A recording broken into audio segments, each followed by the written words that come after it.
इस कार्यक्रम के पुण्यार्चक हैं श्री राजेंद्र प्रसाद जी जैन, श्रीमती ममता जी जैन, श्री प्रशांत जी जैन, श्रीमती दिव्या जैन, पारस जैन, श्री भरत जैन, श्रीमती सौम्या जैन एवं समस्त परिवार, मुंबई।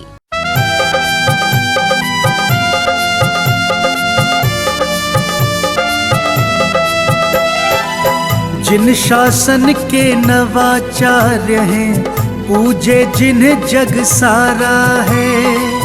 जिन शासन के नवाचार्य हैं, पूजे जिन्हें जग सारा है। परम पूज्य श्री समय सागर को शत शत नमन हमारा है। परम पूज्य श्री समय सागर को शत शत नमन हमारा है।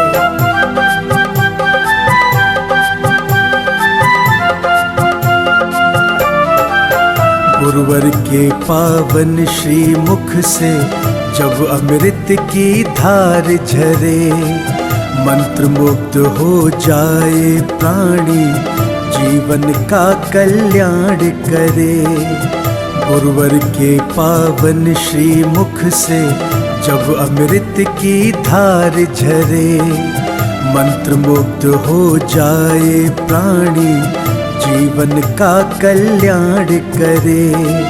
मोक्षदाहिनी वाणी उनकी ज्ञान की अविरल धारा है। परम पूज्य श्री समय सागर को शत शत नमन हमारा है। परम पूज्य श्री समय सागर को शत शत नमन हमारा है।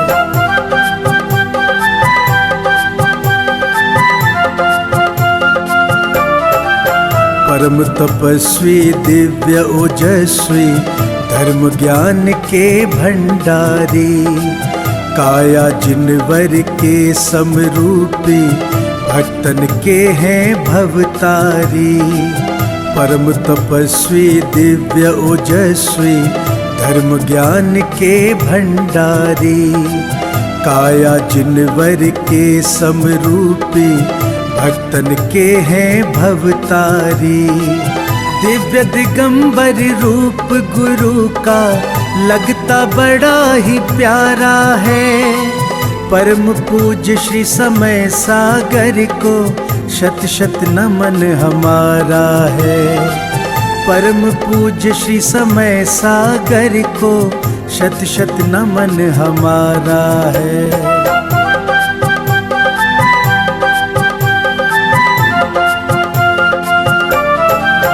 विद्या गुरु की प्रतिमूरत है, उनकी ही परछाई है। वही ज्ञान वाणी और करुणा, दिव्यता वही समाई है। विद्या गुरु की प्रतिमूरत है, उनकी ही परछाई है। वही ज्ञान वाणी और करुणा, दिव्यता वही समाई है। जिन वाणी चैनल करे भाव से, नित गुणगान तुम्हारा है। परम पूज्य श्री समय सागर को शत शत नमन हमारा है। परम पूज्य श्री समय सागर को शत शत नमन हमारा है।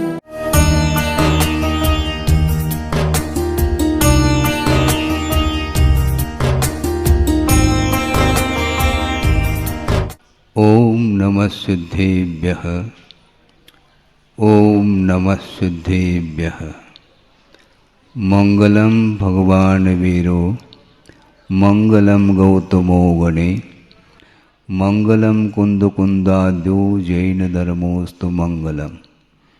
सर्वमंगल मांगल्यम सर्वकल्याणकारकम, प्रधानम सर्वधर्माणाम जैनम जयतु शासनम। अहिंसा परमो धर्म की, महावीर भगवान की। प्रातः स्मरणीय परम पूजाचार्य गुरुवर श्री विद्यासागर जी मुनि महाराज की जय।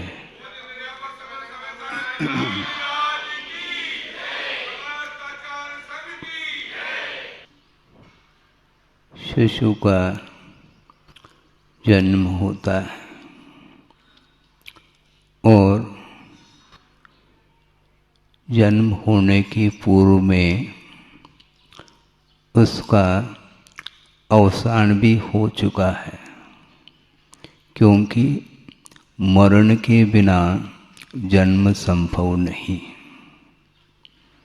और नवजात शिशु है जिसने पूर्व में मृत्यु का अनुभव किया है, उसके पश्चात उसका जन्म हुआ और जन्म होने के पूर्व में जन्म संबंधी भी दुख का संवेदन उसके लिए हो चुका है। होने के उपरांत वो सारा दुख विस्मृत हो जाता है, इसलिए क्योंकि संवेदन वर्तमान का होता है और अतीत की स्मृति संभव है, किंतु अतीत का संवेदन नहीं हो सकता। संवेदन हमेशा स्व का होता है और वर्तमान का होता है। ज्ञान और संवेदन में बहुत बड़ा अंतर है। इस बात को गुरुदेव ने हम लोगों के सामने रखा है। ज्ञान अलग वस्तु और संवेदन अलग वस्तु। जैसे आपने कल भोजन में क्या लिया था उसकी स्मृति है आपको, किंतु संवेदन स्वाद आपको वर्तमान में नहीं आ रहा है। इसलिए बार बार आगमकारों का ये कहना है कि स्व संवेदन वर्तमान का होता है, उस ओर यदि हमारी दृष्टि, हमारा यदि उपयोग नहीं जाएगा तो निश्चित रूप से अतीत की ओर दृष्टि जाएगी और अनागत की आकांक्षा होती है। इसलिए कुंद स्वामी ने एक गाथा दी है, उसका अनुवाद गुरुदेव ने किया है, उसको आपके सामने रखते हुए इस विषय के ऊपर चिंतन मनन किया जा सकता है। ना भूत की स्मृति, आप ध्यान दें, ना भूत की स्मृति, अनागत की अपेक्षा, भोगोपभोग मिलने पर भी उपेक्षा, ज्ञानी जिन्हें विषय तो विशदीकते हैं, वैराग्य पाठ उनसे हम सीखते हैं। क्या भाव है इसमें? ज्ञानी कौन हैं? जिन्हें विषय उपलब्ध होने के उपरांत भी ग्रहण करने का भाव नहीं है।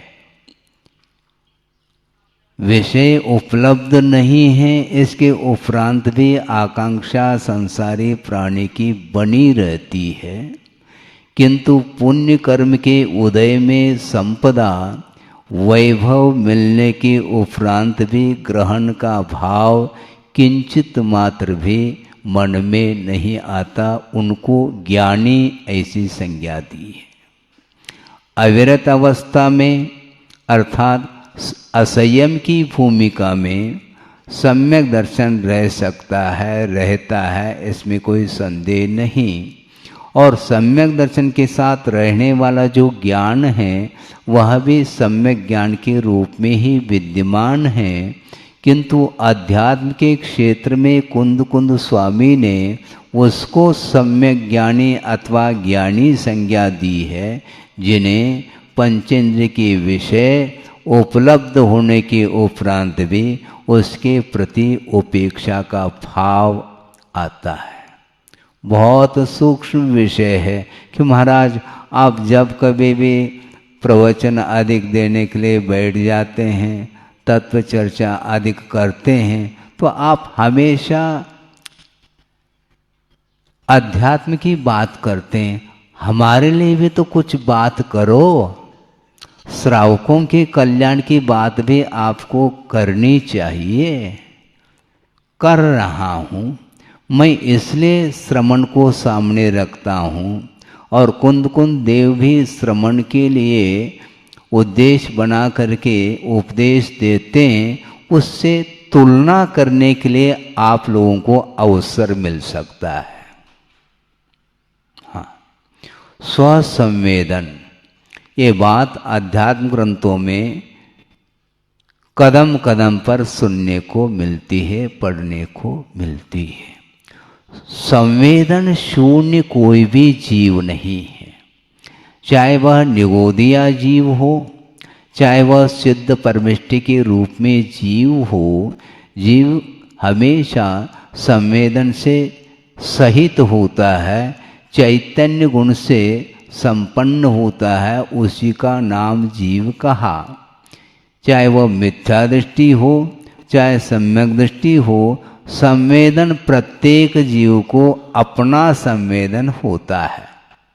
महाराज, शिष्य ने प्रश्न किया, महाराज आपने स्वसंवेदन की बात तो की है, किंतु प्रत्येक प्रसंग में आपने स्वसंवेदन के साथ एक विशेषण क्यों बार बार जोड़ते हैं? कौन सा विशेषण? मात्र स्वसंवेदन नहीं, वीतराग स्वसंवेदन। स्वसंवेदन का अर्थ अपना संवेदन, किंतु उसके साथ साथ वीतराग यह जो विशेषण दिया है, इससे स्पष्ट है कि सराग स्वसंवेदन भी होता है। और वह सराग स्वसंवेदन कहाँ तक होता है, इसके बारे में चर्चा की जा रही है। भले ही आपके लिए यह विषय कठिन हो सकता है, शब्दों के, सरल शब्दों के माध्यम से इस विषय को इसलिए रखना अपेक्षित है क्योंकि जो स्वाध्यायशील भी हैं उनके लिए भी यह विषय गुरुदेव के द्वारा ही दिया जा रहा है। और गुरुदेव आपके लिए भी इस विषय को रख रहे हैं और हमारे लिए भी विषय रख रहे हैं। हम लोग सब मिल कर के गुरुदेव के अनुभव और उनकी वाणी को सुनने का हमें प्रयास करना चाहिए। तो स्वसंवेदन, वह सराग स्वसंवेदन भी होता है और वीतराग स्वसंवेदन भी होता है। तो कुंद कुंद देव ने वीतराग स्वसंवेदन की बात कही है, वह किसको होता है? ज्ञानी को होता है। तो ज्ञानी की परिभाषा क्या है? सम्यक दर्शन के साथ ज्ञान समीचीन रूप में परिणमन करता है, इसके बावजूद भी जब तक राग की भूमिका में रहता है जीव, तब तक उसको वीतरागता का संवेदन संभव नहीं है। इसलिए राग की भूमिका सम्यक दर्शन के साथ भी बनी रहती है। और वो कहाँ तक बनी रहती है? आप घबराओ नहीं, आप लोगों के लाइन में श्रवण भी आ सकते हैं। जल्दी नहीं करो। ये कैसी बात महाराज? क्योंकि धर्माण राग को लेकर के यहाँ पर प्रसंग रखा जा रहा है, जिसको सराग स्वसंवेदन बोलते हैं। और सम्यक दर्शन उत्पन्न होने के उपरांत असंयम अवस्था में भी सराग स्वसंवेदन है और अनुव्रत दशा में भी सराग स्वसंवेदन है। और श्रवण की भूमिका में भी जब तक ध्यान अवस्था नहीं रहती तब तक वो सराग स्वसंवेदन के अधिकारी है, ऐसा कुंद कुंद देव का कहना है। गणधर परमिष्टि को हम लेते हैं क्योंकि सर्वश्रेष्ठ यदि कोई पद है, केवल ज्ञान के होने के पूर्व में वह गणधर परमिष्टि का पद आता है। आप सोचिए, कुंद कुंद का ये कहना है गणधर परमिष्टि भी क्यों न हो, किंतु जब तक समोशरण में विराजमान रहते हैं और प्रभु की दिव्य ध्वनि खिल रही है और दिव्य ध्वनि का आलम्बन लेकर के द्वादशांग की रचना, आगम की रचना वो करते हैं और साक्षात प्रभु की वंदना कर रहे हैं और उनकी आराधना कर रहे हैं, गुणानुवाद स्तुति आदि कर रहे हैं, उपदेश दे रहे हैं, उस समय भी उन्हें वीतराग स्वसंवेदन संभव नहीं है। तो हमें कैसा हो सकता है? सोचो, विचार करो। इसलिए ज्ञानी उसको बोलते हैं जिन्हें विषय तो विशदीकते हैं और वैराग्य पाठ उनसे हम सीखते हैं, क्योंकि ना भूत की स्मृति, भूत की स्मृति होती है। हमने अतीत में इस प्रकार का वैभव का अनुभव किया, उपभोग किया, मुझे इसी प्रकार का उपभोग करने के लिए भोग्य सामग्री मिले, इस प्रकार की भी भविष्यत काल संबंधी आकांक्षा हो सकती है, जिसको निदान बोलते हैं। और ये निदान शल्य के रूप में है, इसलिए जब तक इस प्रकार के परिणाम भीतर रहेंगे तो सम्यक दर्शन यदि पहले हो तो भी वह समाप्त होगा, ऐसा आगम का उल्लेख है।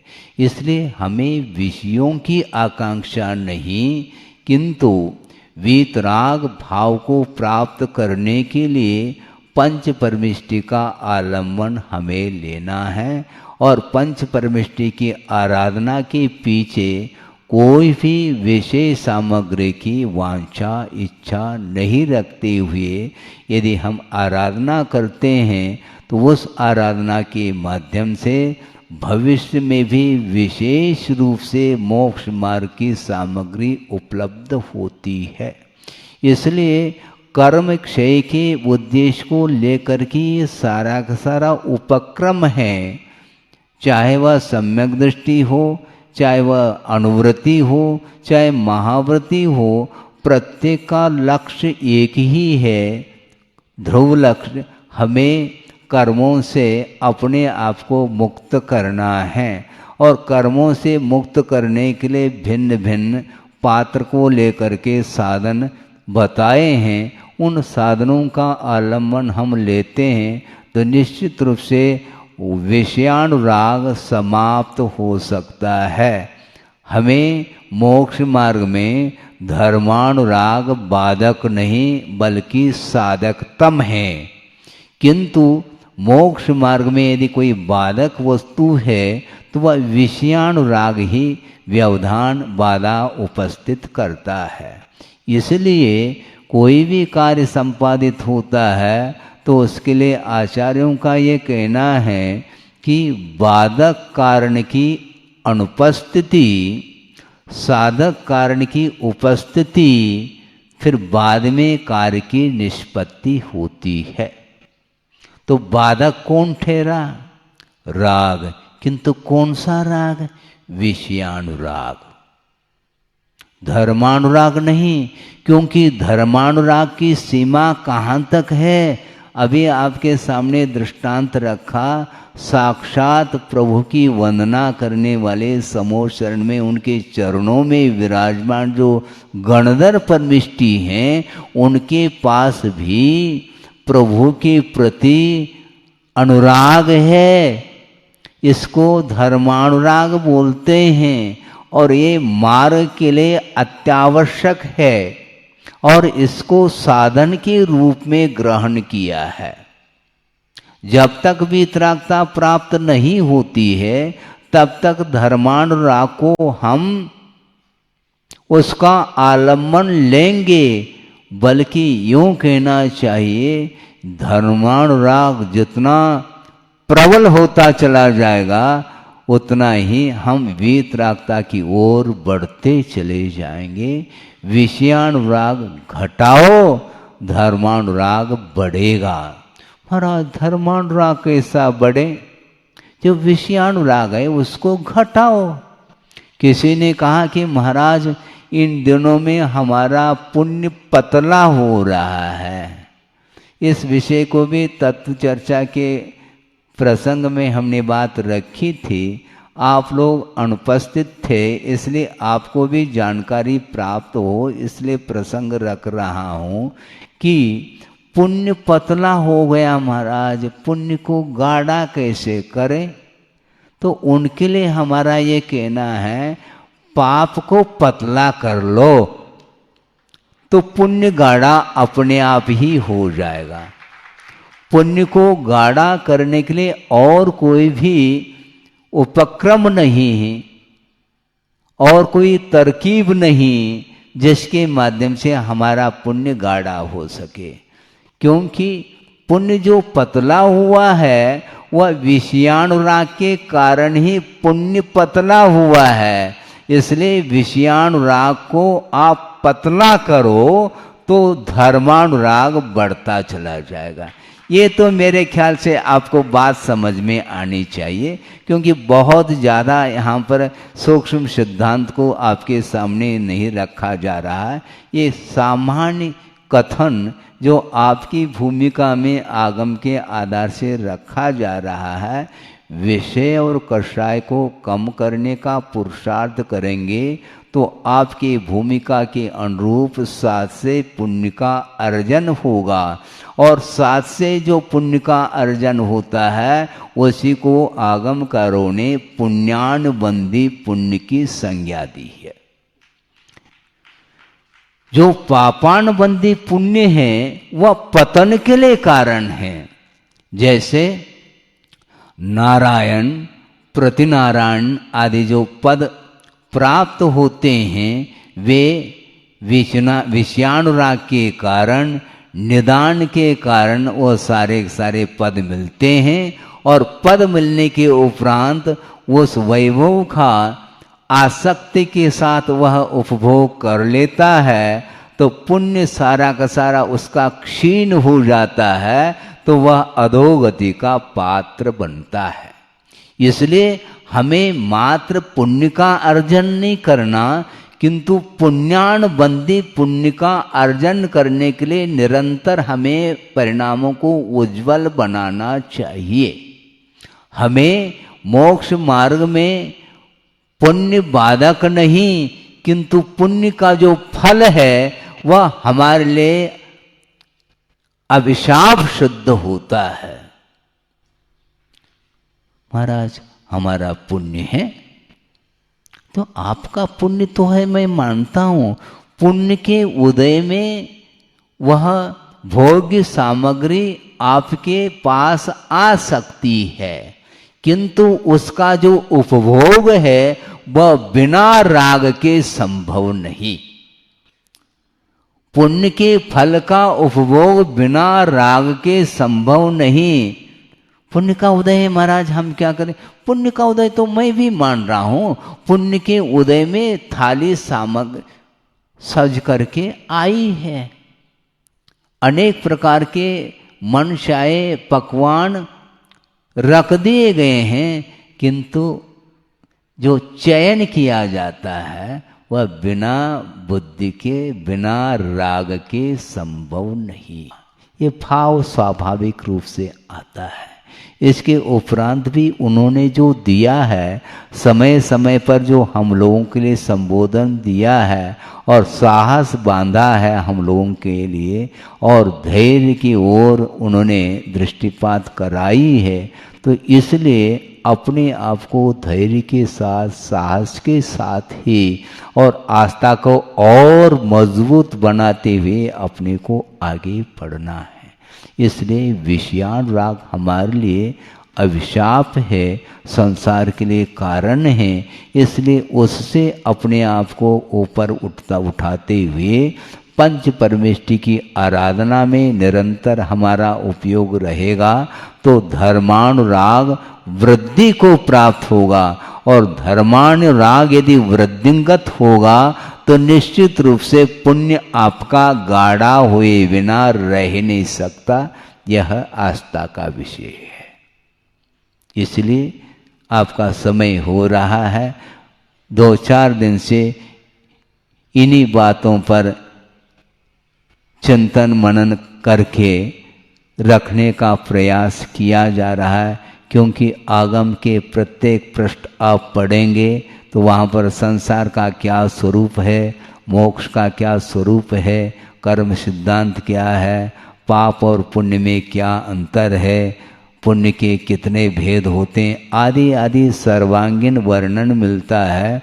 इसलिए स्वाध्याय आदि अपने क्षमता के अनुरूप करके विषयान राग को बिल्कुल स्वप्न में भी नहीं लाओ मन में। महाराज हम तो गृहस्थ ठहरे, हमारे साथ परिवार हैं, हम हैं, हमारी भूमिका नहीं, आपकी भूमिका है, ये अलग वस्तु। किंतु आचार्यों का ये कहना है कि विषय का सेवन करते हुए भी उसकी मात्रा को ख्याल में रखना। क्वांटिटी, आशा की एक सीमा होनी चाहिए।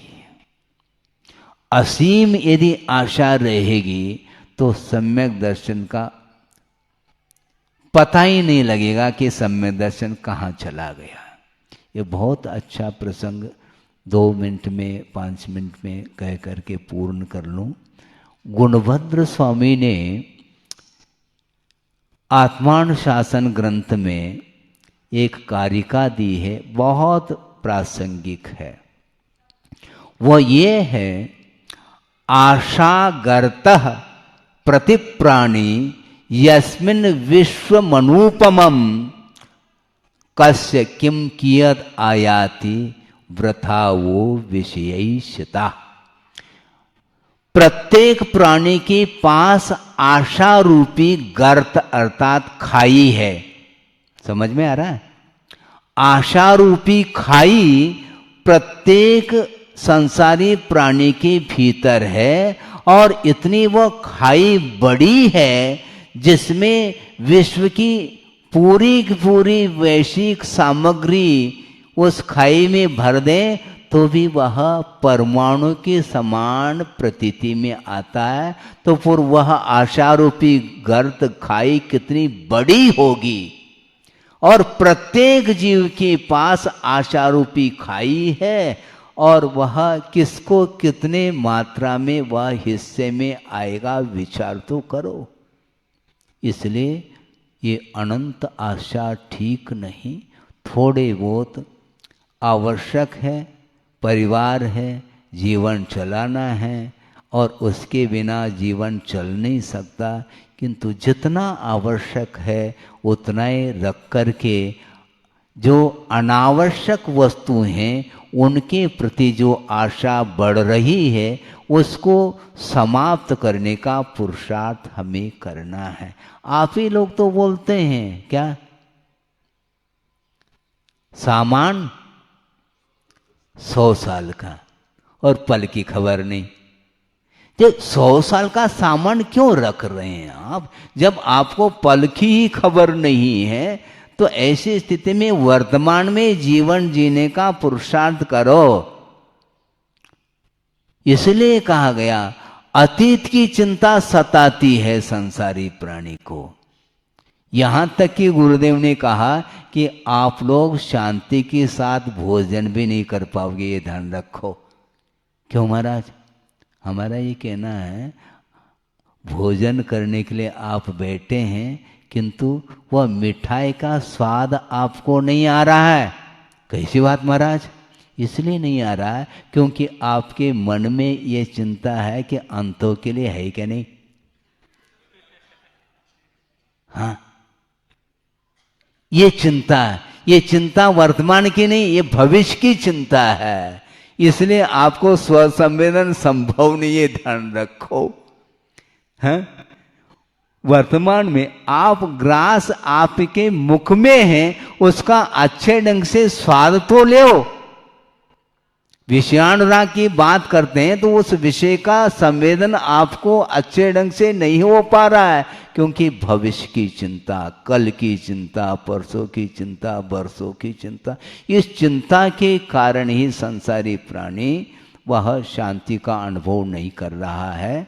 इसलिए आत्मिक शांति को प्राप्त करने के लिए विषयों को थोड़ा गौण करें और धर्म को प्रमुखता देते हुए यदि हम धर्म की आराधना करते हैं तो कर्मों का क्षय होगा और निश्चित रूप से प्रभु बनने का अवसर आपको प्राप्त हो सकता है। हो इस पवित्र भावना के साथ अहिंसा परमो धर्म की जय। बोधि समाधि परिणाम शुद्धि स्वात्मोपलब्धि शिव शोक सिद्धि चिंतामणिम चिंतित वस्तुदाने त्वां वंदमानस्य ममास्तु देवी। परम पूज्य आचार्य गुरुवर श्री विद्यासागर जी।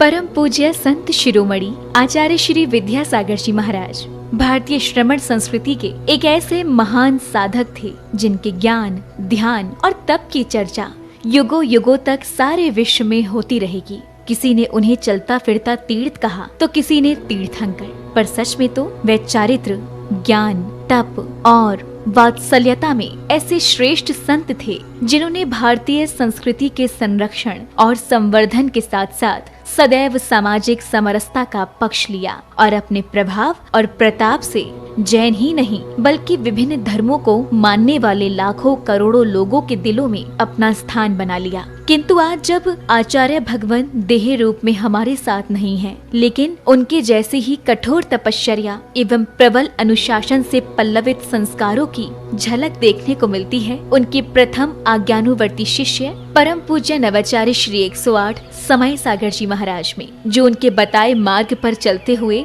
आज विश्व में धर्म की महती प्रभावना कर रहे हैं। आइए देखते हैं संत शिरोमणि आचार्य श्री 108 विद्यासागर जी महाराज के जन्म के 12 वर्ष बाद उन्हीं पुण्यवान माता के गर्भ से शरद पूर्णिमा के ही पावन पर्व पर जन्मे परम पूज्य नवाचार्य श्री 108 समय सागर जी महाराज की संयमपूर्ण जीवन यात्रा।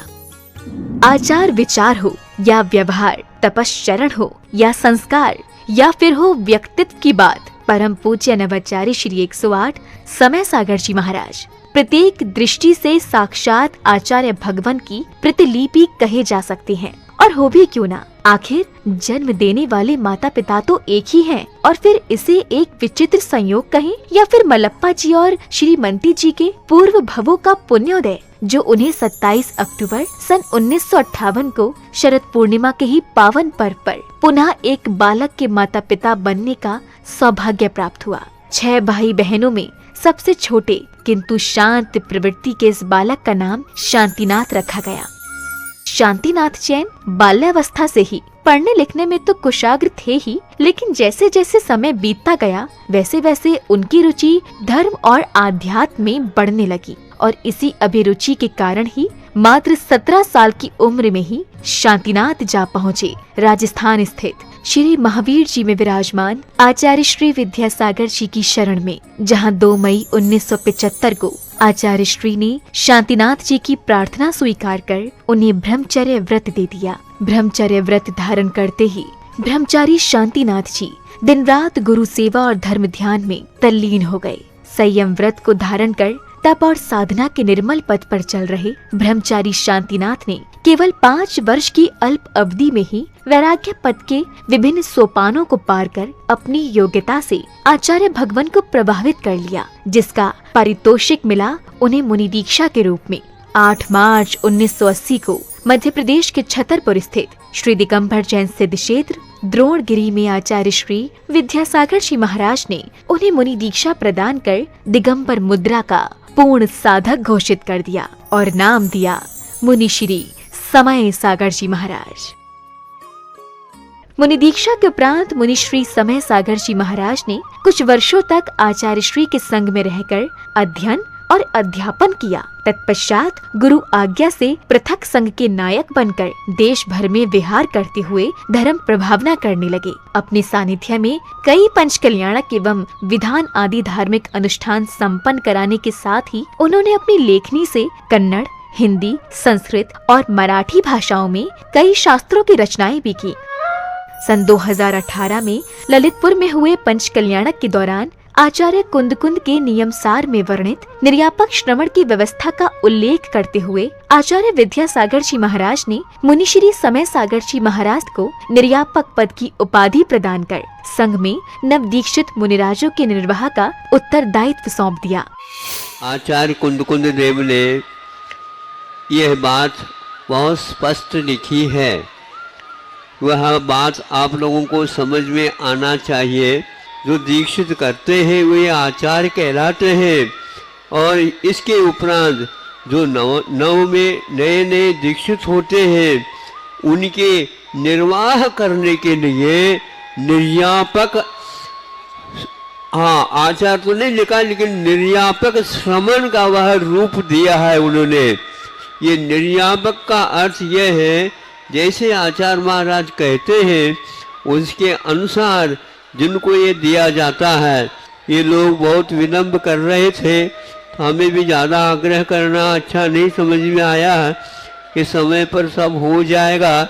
वह ललितपुर में योग था और आज आप लोगों के सामने हुआ है कि ये जितने भी नए श्रमण बने हैं ये इनके लिए प्रशिक्षण देने का श्रेय जाता है समय सागर निर्यापक को। कौन चाहता है जिम्मेदारी लेना, लेकिन वे लेना तो पड़ेगा। तो समय सागर जी को बहुत आग्रह करना पड़ा। 40 साल होने के उपरांत हाउ कहा है।